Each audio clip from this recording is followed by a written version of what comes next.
Kids are gonna love this bead set, and not just the girls. There's lots of cool things that boys can make too. I have pipe cleaners here, so I'm definitely gonna make some things with pipe cleaners and beads, but I also wanna get some paracord so that you can string the beads, and you string them and then you can make animals, you can make all kinds of shapes. There are tons of designs online and instructions to do them. But look at this, look at all these colors.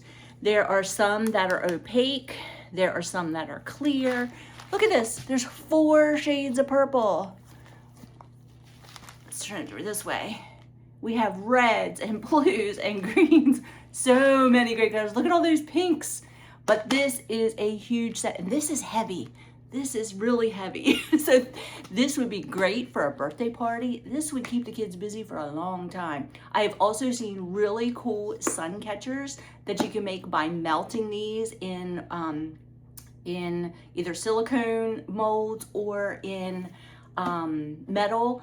So I cannot wait to try that because that's going to be so cool. But with so many, I have lots to experiment with. Oh, and another project I wanted to make hummingbird purchase. You use hummingbirds or beads on the side, and then you put a dowel on the bottom so that the hummingbirds can sit on there. I think my birds would love that. My hummingbirds, my sparrows, my chickadees, all my birds. But this is a crazy good set.